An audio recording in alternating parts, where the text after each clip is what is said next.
Welcome friends, स्वागत है आपका मेरे YouTube channel study with ML गुरु में। आज हम प्रेजेंट परफेक्ट टेंस का अध्ययन करेंगे, पूर्ण वर्तमान काल। Let us start.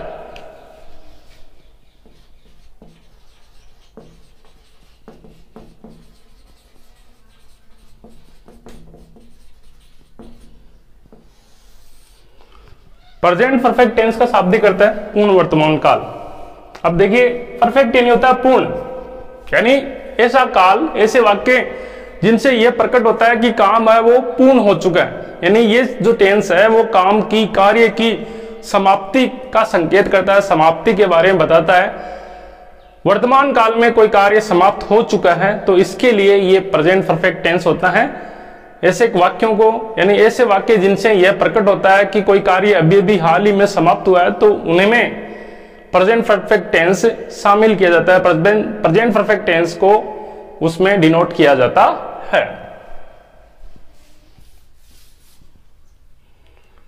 ऐसे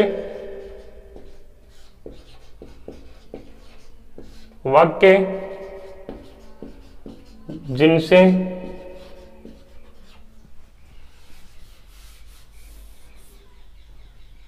यह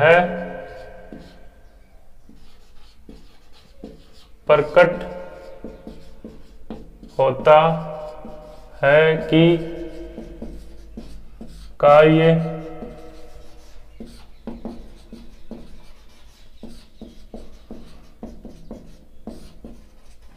अभी अभी समाप्त हुआ है।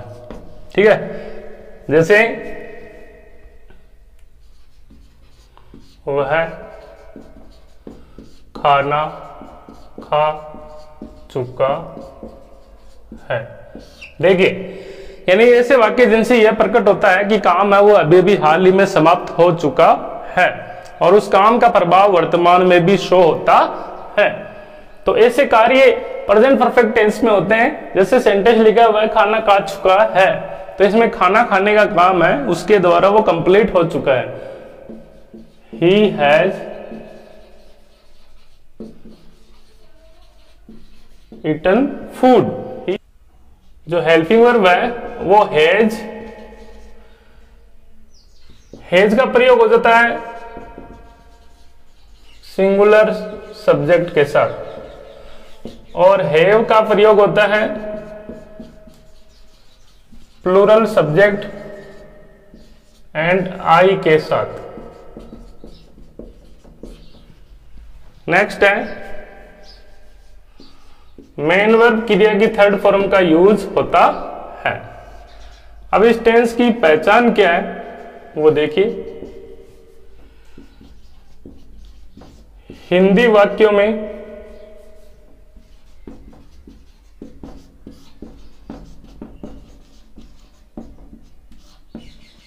क्रिया के अंत में चुका है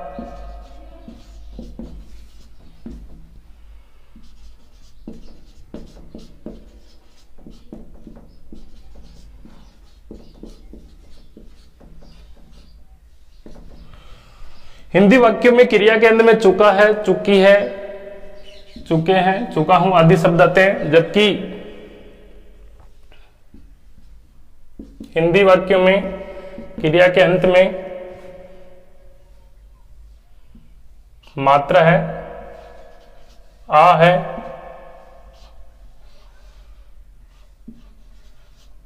ई है, ए है,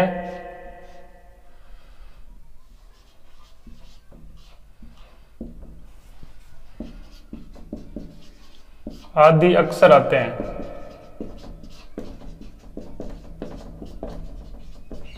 ये तो है शब्द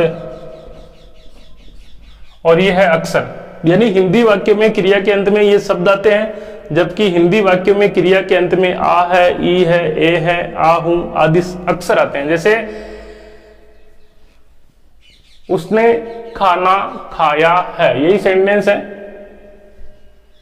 उसने खाना खाया है, आ है की मात्रा आ रही है, तो ऐसा जो सेंटेंस होता है वो प्रेजेंट परफेक्ट टेंस में होता है, ऐसे कार्य प्रेजेंट परफेक्ट टेंस में शामिल किए जाते हैं। तो हमने देखा कि हैज हेल्पिंग वर्ब का यूज है सिंगुलर सब्जेक्ट के साथ होता है, हैव का यूज है वो प्लूरल सब्जेक्ट व आई के साथ होता है, क्रिया की थर्ड फॉर्म का यूज होता है, पहचान हिंदी वाक्यों में क्रिया के अंत में ये शब्द आते हैं, जबकि ये आ है, ई है, ए है, आ हूं आदि अक्सर आते हैं। जैसे फॉर एग्जाम्पल, उसने खाना पका लिया है। आ है की मात्रा आ रही है, इंग्लिश बनेगी ही हैज कुक्ड फूड। उसने खाना पका लिया है या मैंने खाना पका लिया है, आई हैव कुक्ड फूड। अगर आई होता आई हैव कुक्ड फूड मैंने, तो इंग्लिश इस तरह से बन जाती। अब देखिए इस टेंस की एडवर्ब यानी क्रिया विशेषण देखिए, recently, already,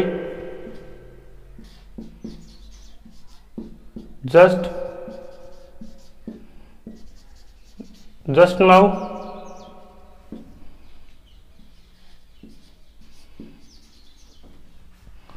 so far, yet, lately,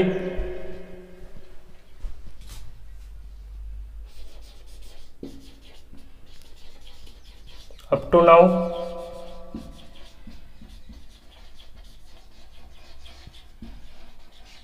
up to the present,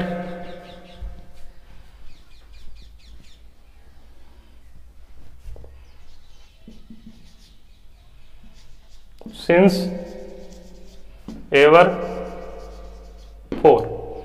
ये एडवर्ब्स आते हैं इस टेंस में सामान्यतः recently, already, just now, so far, yet, lately, up to now, up to the present, since, ever, for. अगर किसी सेंटेंस में ये वर्ब्स ये वर्ड्स यानी ये क्रिया विशेषण एडवर्ब्स अगर किसी सेंटेंस में आते हैं तो वो सेंटेंस प्रेजेंट परफेक्ट टेंस का होता है।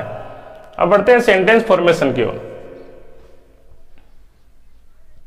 फॉर्मूला देखिए, subject plus helping verb plus verb की थर्ड फॉर्म प्लस ऑब्जेक्ट या अदर वर्ड्स, ये इसका फॉर्मूला है।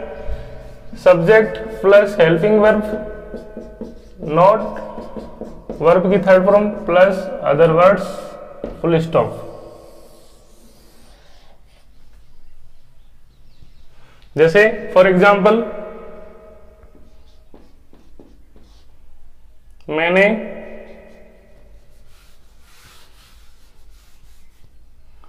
मैं एक पत्र लिख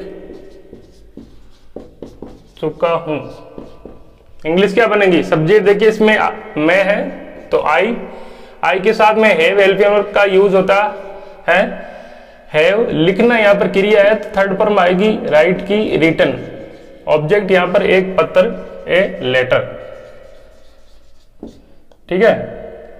तो यहां पर ये सब्जेक्ट है, ये हेल्पिंग वर्ब है, ये वर्ब की थर्ड फॉर्म है, ये ऑब्जेक्ट है। इस तरह से इसका इंग्लिश ट्रांसलेशन हो जाएगा। अगर इसका नेगेटिव बनाएंगे, मैं एक पत्र नहीं लिख चुका हूं, तो इंग्लिश यहां पर देखिए फॉर्मेट, इस फॉर्मूले के अनुसार subject I, helping verb have, फिर बाद में नॉट का प्रयोग है क्रिया की थर्ड फॉर्म के पहले यानी वर्ब के पहले होता है।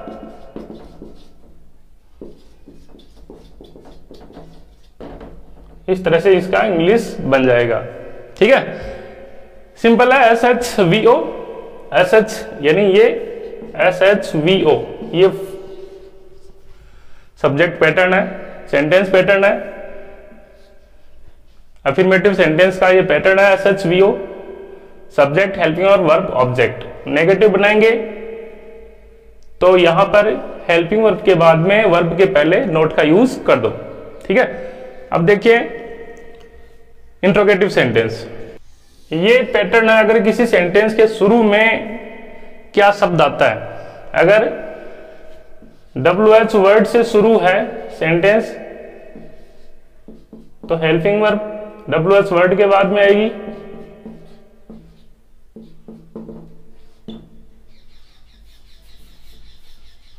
ये पैटर्न बन जाएगा। इधर इंट्रोगेटिव नेगेटिव सेंटेंस है, इंट्रोगेटिव नेगेटिव सेंटेंस है,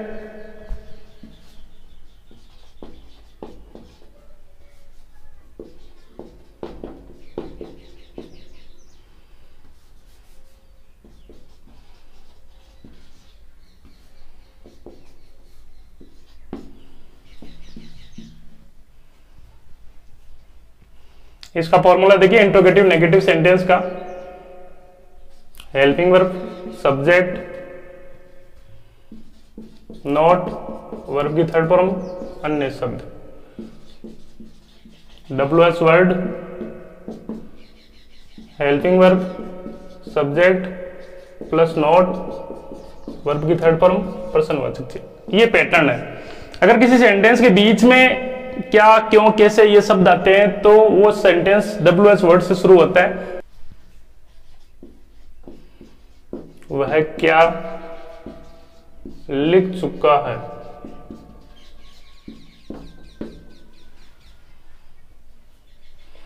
इंग्लिश क्या बनेगी, वह क्या लिख चुका है, तो व्हाट हैज ही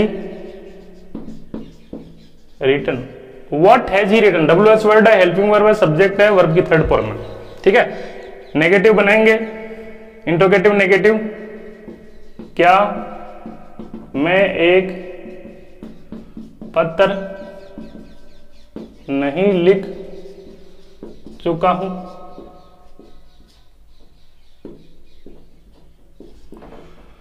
तो have I not written a letter. Have I not written a letter. Interrogative negative बनाएंगे। वह क्या नहीं लिख चुका है, वह क्या नहीं लिख चुका है। तो देखिए वह क्या नहीं लिख चुका है, तो वह के अनुसार हेल्पिंग वर्ब हैज आएगी। What has he not written, what has he not written, यहां पर हैज ये सब्जेक्ट, ये हेल्पिंग वर्ब, ये WH वर्ड।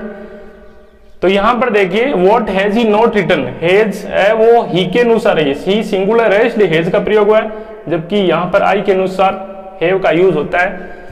तो इस तरीके से हमने इंट्रोगेटिव और नेगेटिव सेंटेंस बनाना सीखा, इंट्रोगेटिव नेगेटिव सेंटेंस बनाना सीखा। अब हम पढ़ते हैं प्रेजेंट परफेक्ट टेंस के यूज कैसे होते हैं, कहां पर होते हैं। तो चलिए शुरुआत करते हैं। पहला नियम, इस टेंस का प्रयोग ऐसे कार्य के लिए होता है जो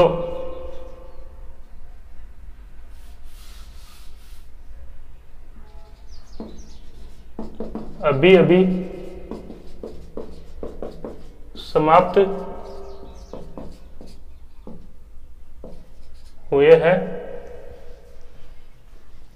वह इनका प्रभाव वर्तमान में भी हो। यानी इस टेंस का प्रयोग ऐसे कार्यों के लिए होता है जो अभी अभी समाप्त हुए हैं, वह इनका प्रभाव वर्तमान में भी दिखाई देता है। जैसे ही हैज कट हिज फिंगर, यहां पर देखिए ये वर्ब की थर्ड फॉर्म है, ये हेल्पिंग वर्ब है, ये सब्जेक्ट है, ये ऑब्जेक्ट है। उसने अपनी अंगुली काट ली है, ठीक है, उसने अपनी अंगुली काट ली है। यहां पर अंगुली काटने का जो प्रभाव है वर्तमान में भी, यानी अभी भी ब्लीडिंग हो रही है, उसकी अंगुली ठीक नहीं हुई है, ठीक है, वर्तमान में इसका प्रभाव है। जैसे माई ब्रदर हैज ईटन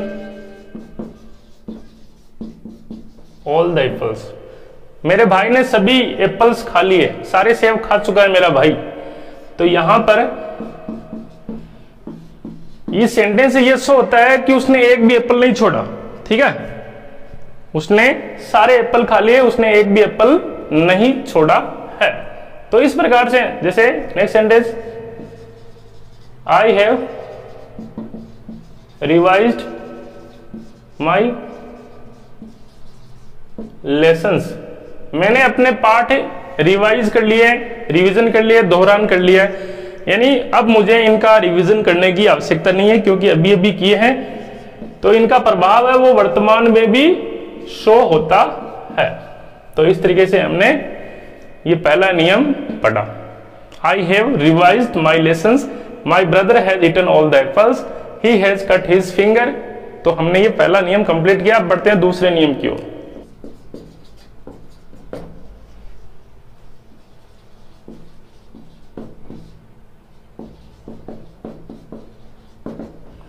दूसरा नियम देखिए, इस टेंस का प्रयोग ऐसे कार्यों के लिए होता है जो भूतकाल में शुरू हुए हो, यानी ऐसे कार्यों के लिए होता है जो भूतकाल में शुरू हुए हो, वह वर्तमान में भी क्या है, ऐसे कार्य जारी रहते हैं। तो इनके लिए, ऐसे कार्यों के लिए आवश्यकता अनुसार सिंस और फॉर का यूज किया जाता है। सिंस का प्रयोग पॉइंट ऑफ टाइम, निश्चित समय के लिए पहले होता है, जबकि फॉर का यूज है पीरियड ऑफ टाइम के पहले होता है। तो देखिए sentence, he has been ill since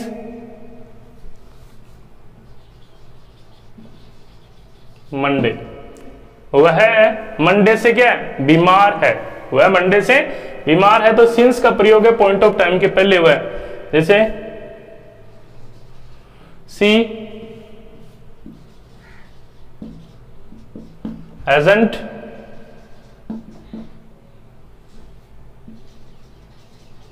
attended the class since Friday, ठीक है, या for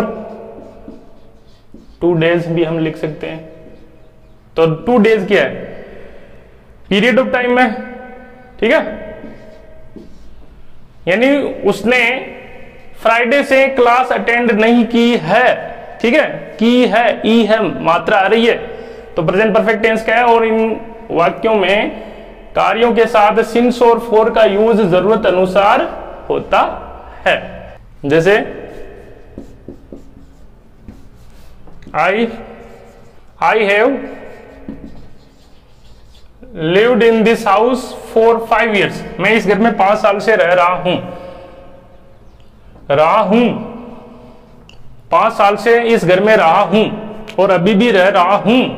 तो यहां पर देखिए ये हेल्पिंग वर्ब है, ये क्रिया की थर्ड फॉर्म है, ये भी थर्ड फॉर्म है बी की, हेल्पिंग वर्ब ये इधर वाले सब्जेक्ट है, ठीक है, और सिंस और फॉर का जरूरत के अनुसार होता है। तो इस तरीके से हमने ये दूसरा नियम कंप्लीट किया। मेनली इसमें 2 ही नियम है। तीसरा नियम, यानी अगर किसी सेंटेंस में वो एडवर्ब्स आती है तो वो सेंटेंस प्रेजेंट परफेक्ट टेंस का होता है। जैसे I have already done this work,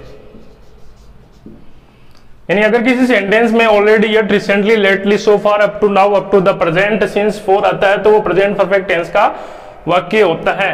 तो इसमें देखिए ऑलरेडी है, कौन से टेंस की, ये एडवर्ब है, प्रेजेंट परफेक्ट टेंस की है।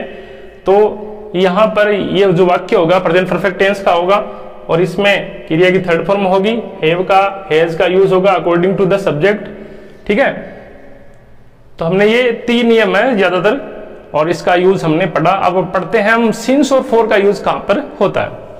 देखिए यूज ऑफ सिंस का यूज कहां पर होता है, कैसे होता है वो देखिए। बिफोर यानी सिंस का यूज है वो पॉइंट ऑफ टाइम के पहले होता है, निश्चित समय के पहले होता है, ठीक है, निश्चित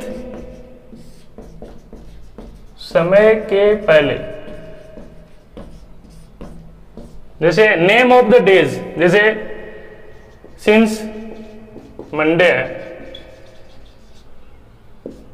महीने का नाम जैसे सिंस मई है, वर्ष का नाम जैसे 2005 है, किसी फेस्टिवल का नाम जैसे सिंस होली है, सीजन का नाम जैसे सिंस विंटर है, डेफिनेट है टाइम, तो इनके पहले सिंस का यूज होता है। दूसरा पॉइंट है name of the parts of the day, जैसे मॉर्निंग है, इवनिंग है, मॉर्निंग है, इवनिंग है, सनसेट है, सनराइज है, डॉन है, डस्क है, ट्विलाइट है, नाइट है, मिडनाइट है, नून है,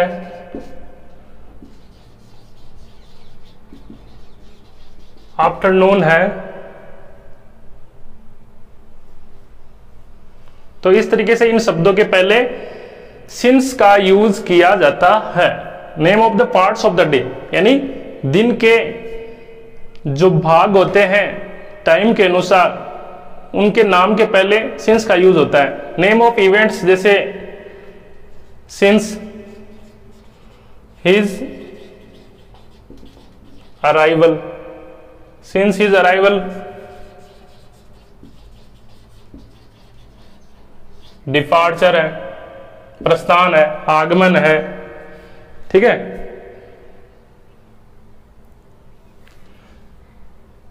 सिंस हिज डेथ या बर्थ, इस प्रकार से नेम ऑफ इवेंट्स समय, घटना, कोई घटना है, टाइम पीरियड है, उसके पहले पॉइंट ऑफ टाइम हो जाता है ये, डेथ, बर्थ, अराइवल, डिपार्चर। जैसे अब इसमें देखिए टाइम के पहले घड़ी से समय बताते हैं, जैसे 7 o'clock है तो इनके पहले सिंस का यूज होगा, जैसे 7 AM है, ठीक है, 10 PM है, तो इनके पहले सिंस का यूज होगा। नेक्स्ट है yesterday, last month, last week, last season, ठीक है, लास्ट से कोई वर्ड है। और डेफिनेट है, क्या है, डेफिनेट है, तो उसके पहले सिंस का यूज करें। स्टेज 1 लाइफ, जैसे सिंस यूथ, युवावस्था, चाइल्डहुड। स्टेज ये नहीं होता है अवस्था, जीवन की कोई अवस्था होती है, उसके पहले सिंस का यूज करें। फिर है लास्ट से कोई डेफिनेट वर्ड है, जैसे last Monday, last Tuesday, last May, last June, July, August. Name of season, इनके पहले सिंस का यूज करें, ठीक है। तो हमने ये कुल 7 पॉइंट है, इनका स्टडी किया, आप इनको नोट कर लीजिए। अब बढ़ते हैं हम फॉर का यूज पढ़ेंगे।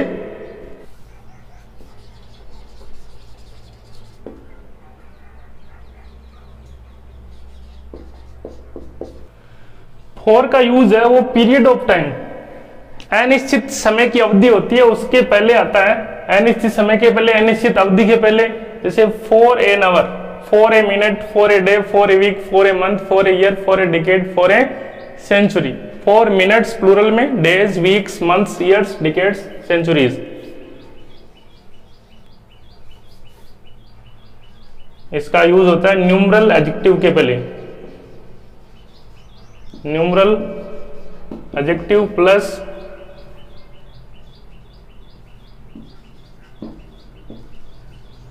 Minutes, hours, days, weeks, years, decades, centuries,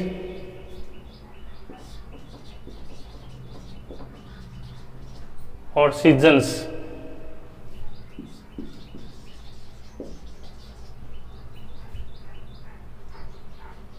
चौथा पॉइंट देखिए, numeral adjective plus minutes plus अथवा hours, numeral adjective days, weeks, years, decades, centuries, seasons. एक एक करके देख लेते हैं। For an hour, for a minute, for a day, for a week, for a month, for a year, for a decade, for a century. ठीक है, for minutes, days, for weeks, for months, for years, for decades, for centuries, for seasons. Numeral adjective का अर्थ जैसे मान लीजिए 30 है, तो हम यहां पर 430 मिनट्स लिख सकते हैं, मिनट्स। ठीक है, numeral adjective 430 minute, 45 minute, 45 hours, 45 days, 46 weeks, इस तरीके से हम यूज कर सकते हैं। For a long time, for a long period, for a moment, for a while, इनके यहां पर फॉर का यूज होता है। फिर नेक्स्ट देखिए फास्ट, पास्ट और लास्ट के पहले द का यूज होता है और उसके बाद में न्यूमरल एडजेक्टिव देखिए फॉर द लास्ट या for the past, for the last या पास्ट। फिर न्यूमरल एडजेक्टिव जैसे 5 मिनट्स। ठीक है, फॉर द लास्ट या पास्ट 5 मिनट्स या फॉर द पास्ट 1 आवर। ठीक है, यहां पर एस का मतलब है ये प्लूरल में। ठीक है, और एस हटा दिया तो सिंगुलर हो जाएगा। Numeral adjective plus minute, minutes, hour, hours, day, days, week, weeks, minute, month, months, year, years, decade, decades, century और सेंचुरीज। सेंचुरी का प्लूरल सेंचुरीज होता है। तो इस प्रकार से हमने ये यूज पढ़ा 4 का। अब देखिए एक नोट है, जैसे he has been ill for 5 days. He has been ill for 5 days. यहां मैंने सेंटेंस लिखा, यहां पर 5 डेज है, वो पीरियड ऑफ टाइम है, तो उसके पहले 4 का यूज हुआ है। अगर किसी सेंटेंस में पीरियड ऑफ टाइम प्लस एगो, एगो का यूज होता है तो उसके पहले सिंस का यूज करें। ठीक है, जैसे ये इसी सेंटेंस को हम लिखते हैं, he has been ill since, he has been ill since 5 days ago। Sentence इस प्रकार बन जाएगा, यानी 5 डेज है वो क्या है, पीरियड ऑफ टाइम है, और एगो यहां पर यूज हो रहा है। तो इस कंडीशन में ये जो टाइम है वो एक निश्चित समय बन जाता है, तो इसके पहले 4 का यूज होता है। तो इस तरीके से हमने 4 और सिंस का यूज पढ़ा, प्रेजेंट परफेक्ट टेंस के यूजेस पढ़े, प्रेजेंट परफेक्ट टेंस में सेंटेंस फॉर्मेशन किस प्रकार होता है। तो आज का ये टॉपिक कंप्लीट हुआ। और अगर आप ये वीडियो देख रहे हैं, इस लेक्चर को सुन रहे हैं और चैनल पर नए हैं, तो चैनल को सब्सक्राइब करना मत भूलना, ताकि आपके पास इंग्लिश ग्रामर से संबंधित सभी प्रकार के नोटिफिकेशन आए और आप घर बैठे अध्ययन करें। धन्यवाद, थैंक यू वेरी मच।